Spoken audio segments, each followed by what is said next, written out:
right, this is going to be an awesome chat here. I've got Matt Perry with us, and he runs a team and is involved in several other business opportunities in the Raleigh-Durham area. So first and foremost, all your referrals need to go to Matt Perry and his team. They will take awesome care of them. And Matt, why don't you just get us started? Like, tell us a little bit about yourself, like 60 seconds or less, personally, and the structure of your team and what you did last year. Sure. Thanks a lot for having me, Lars. Appreciate it. So run a team here in Raleigh-Durham. We did 215 units last year. I've done that consistently for about 4 years. It was about 65 million in our area. Our average price point is about 300,000. I also am an investor in 3 market centers with Keller Williams, and I run one of those as the operating principal. Also run a title company. And so the office, along with my business, is pretty much occupies most of my time. I'm a husband and father of 3 girls. So I have 11, 9, and 6-year-old. Those are my world. Pretty much everything I do is motivated around those 3 girls and my wife. I love spending time with my family. So at the end of the day, that's my big why, and what motivates me to succeed in business is providing every opportunity I can for them. Awesome. So, what did you want to achieve? Like, what was the reason we connected, and what attracted you to Real Estate B School? What did you want to achieve when we started working together? So, from a business, my production side, my team was really stuck in a rut. We've been consistently performing at about 200 to 225 units a year, and so it was just I needed something else. I needed somebody that could help me think outside the box and come up with different strategies to take it to the next level. There was a good level of achievement there, but I wanted to go from good to great. So what initially drew me was, your background, your expertise, in not just in business, but as I mentioned, I'm a family first guy. So seeing where your priorities are and how you take your family first and your faith, those things drew me to you. I want to surround myself with other people and other leaders that have those same priorities. And that was what connected us. Yeah. And what are the problems, that having sort of multiple business interests and, kind of spreading yourself in business, what are some of the problems you've seen personally from having that sort of approach in business? Well, I think, we talk a lot about God, family, then business, and that's certainly my priority list. So I think the challenge is, you have a limited amount of time. And so where, as a leader, can you best use your time, or as a business owner, where can you spend your time? And so not to cut out your faith or your family first, but then figure out how am I going to accomplish really, really high goals with the time I have allotted left to devote toward those. And then when you have more than one business, as a lot of us do, it just becomes the challenge of, juggling all that in a limited amount of time. And so what we've been working on is just how to do that, how to develop leaders on my team. It can't all be about you as the CEO or the rainmaker, whatever you want to call yourself. So just helping other people, achievement through others, is a part of what we've been talking about. So let's dig into the 3, let's call it 3 things that we've been working on together. Let's kind of break them down, get specific on maybe how your mind has shifted around these things. What are the 3 big focus areas that we've been working on? So for me, one's been leadership. One's been tracking, knowing my numbers at a high level. And then the third has been time blocking, and kind of what I talked about with getting my schedule under control. So those would probably be the 3. All right. So let's dig into, let's start with the time management. Let's kind of break that down. So what has changed, or what have you learned, or we've been working on? So a lot of what boils down there is basically where I'm spending my time and what am I doing with the limited number of hours I have. So a lot of that is recognizing points where I can either leverage something, get rid of it, or put a system in place to replace me having to be actively involved in it. So a lot of that has come down to looking at different drivers in the organization that can lead a charge toward a certain goal. And what you've really helped me do is break that down. So it's easy to talk in big picture.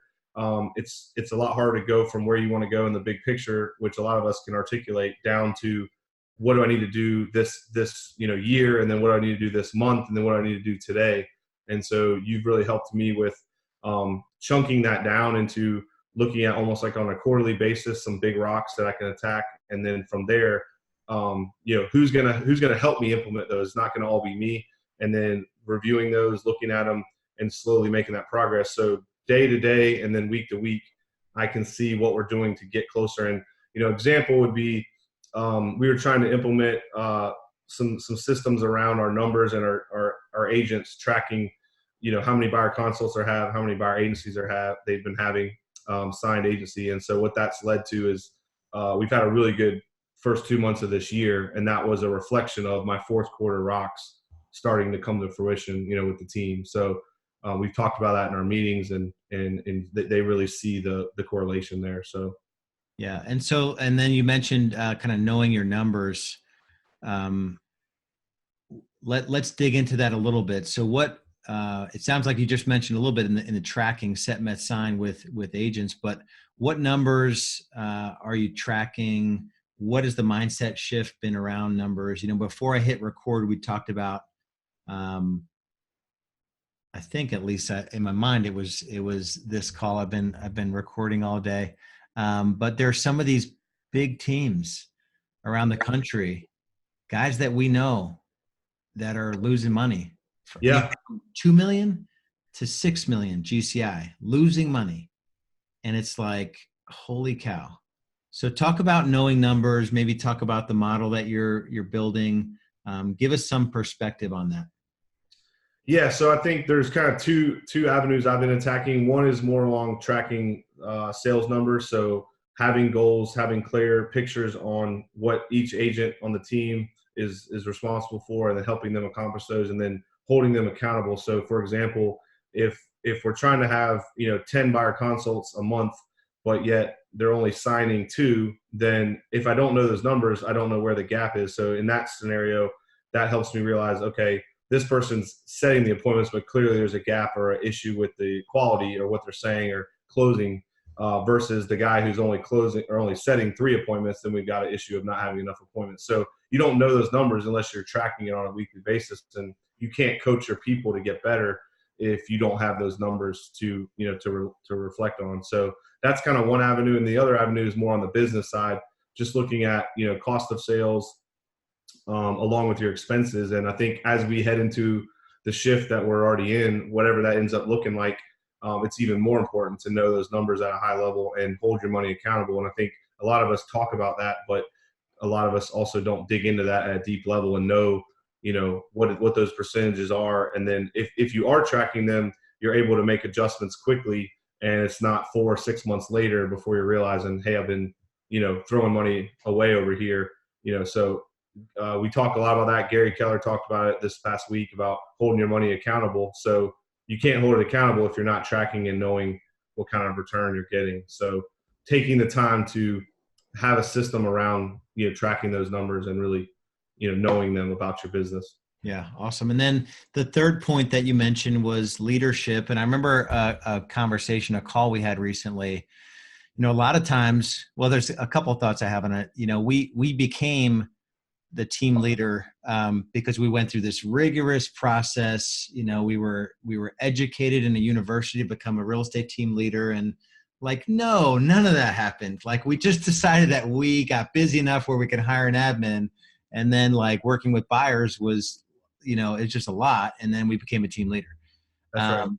And so when you think about leadership, the conversation we had was how could we take the burden off of Matt Perry for growth, and how can we just a couple people on the team that are obviously loyal to you, and they want to see the best for you, but they also want to have opportunities for growth.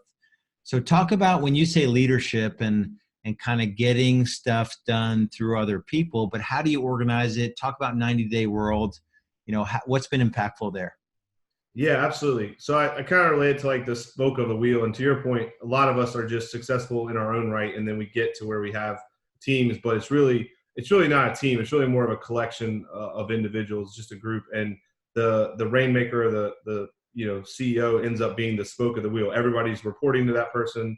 They're responsible for all the training, all the guidance. Everybody goes to them for questions, and that model doesn't work at a high level. So it's about, kind of looking at it from the standpoint of how can I find out what my people's goals are and help them accomplish those and help develop them as a leader. And then by doing that, if the people below me are all achieving their goals at a high level, then I'm going to more than exceed, my personal goals, for the team. So it's pouring into them, identifying who the talent is on your team, who are the leaders, and then, what can I do on a quarterly, daily, weekly basis to pour into them. And part of that starts with giving up some of the control. A lot of people in our business kind of have that control issue, and they don't want to give up the control. So taking, for example, if we have 4 major rocks for a quarter, 4 major things we're trying to accomplish, I should only be responsible personally for one of those. I'm the driver, the leader, if you will, of that one rock. And then the other 3 would be designated to other people. So it gives them the opportunity, A, to be a leader, B, to drive that specific topic and have some responsibility.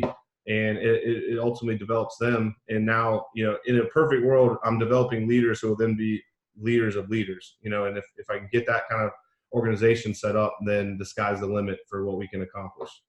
Yeah. And what's the big challenge? I think back to another the conversation I'm thinking about was with these 2 functional leaders. What you have to let go and delegate, but you also have to be willing to be vulnerable and listen to what they have to say. Yeah. I forget her name in particular, but she didn't pull a punch. Yeah, Mallory on my team is who you're remembering. So talk about that. Yeah, so you have somebody like Mallory who's uber successful and talented, and so if you're calling all the shots, then you're really limiting your organization because you have this talent, this untapped potential, and the whole saying of 2 minds are better than one. Well, if you're taking advantage of all the ideas, she's going to have better ideas and perspective on things and can bring things to the table, or offer things that she's way better in a lot of areas than me. So I'm really missing the boat if I'm not tapping into that. So giving her that leadership role, hey, she's not always going to make the same decision I would have, but that's a good thing because a lot of times she'll make the better decision. So being okay with that, and then, having the kind of relationship that you can still circle back and say, hey, I might have done it this way, or let's talk about this before we make that next decision. But it's almost looked at more as a partnership, and in return, I'm growing her as a leader very quickly, and she's going to only help me grow our team together. So yeah, that's awesome. And a lot of times we have such a unique opportunity as team leaders to give the right people an opportunity that they may never have gotten otherwise. And it's not always about the money. It's just this opportunity to build something that in some lemming corporate job, they would never have the opportunity. Even if you were doing a great job at sales for a pharmaceutical company, yes, it's going to take 20 years to become a manager and then another 10 years to become whatever. So that's really cool. When we first got started together, what were some of the objections that you had? I almost didn't join Real Estate B School because I don't know. I guess I was probably bought into what you were doing a lot. So I probably didn't was maybe skeptical on how many tools were out there. So what was just gonna be another coaching program. And then once I got in, I realized just how many like tangible things were out there that you had already put together and kind of laid up on a platter. So in other words, what I'm saying is, instead of in the past where it's like, okay, you need to go do this, Matt, it was not just go do this. It was, hey, this is something you might want to consider because it's been highly successful with other people doing more business than you. And oh, by the way, here's the exact platform. Here's the layout. Here's the game plan. Just have it. Just take it and implement it. You don't have to worry about creating it, because a lot of times we get too busy and working in our business and not on it. And we definitely don't have time to recreate the wheel. So we just kind of throw our hands up and keep doing what we're doing. And, with B School, I'm able to just go grab something and quickly implement it and worry about the implementation and not worry about creating the system, Yeah. And I think it leads a little bit into my next question, is like, what's been your favorite part of Real Estate B School and why?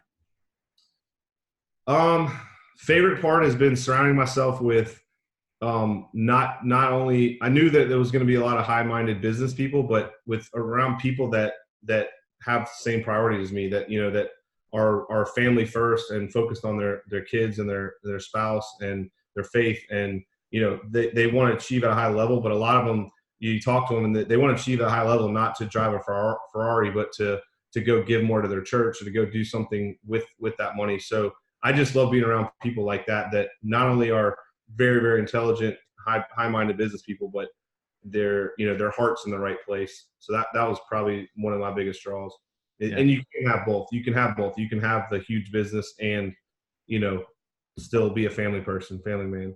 Yeah, it's funny. There's lots of stories of the opposite, right? Guys like, there's a famous quote about Sam Walton, on his deathbed. He's like, I got it all wrong. Right. Like, who wants to be that guy that's a billionaire, but he's on his fourth wife and he's got 3 sets of kids? Like, what's the point? Like, how bad would life suck? Absolutely. Regrets. So that's really cool. Let me ask you, who would you recommend Real Estate B School to and why?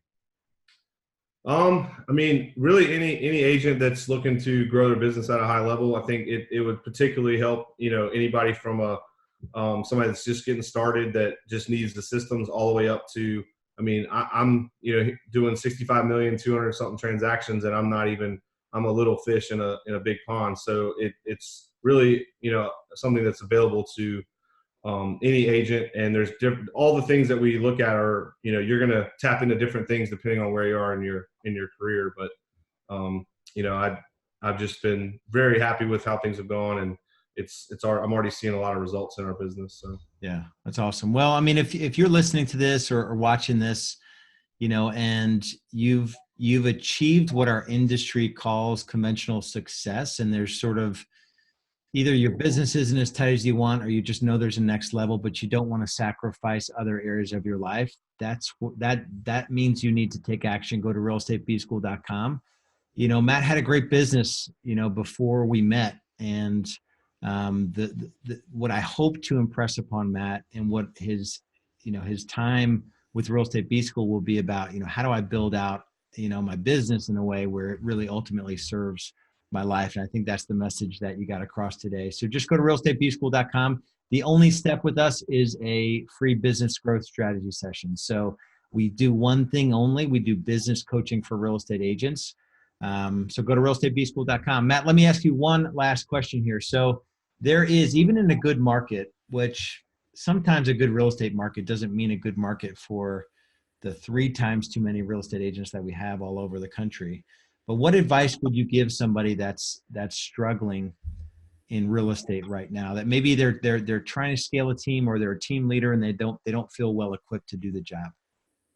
I mean, it sounds cliche, but get into a high level coaching. I came from I coached high school basketball, so I was I've always believed in coaching, and that's really what how I built my business was not on any original ideas, but rather on just shared ideas and implementing them at a high level, and then having the accountability along with that, with the coach. So whether, I obviously recommend B School, but just get yourself a coach, and you'll get to the next level faster.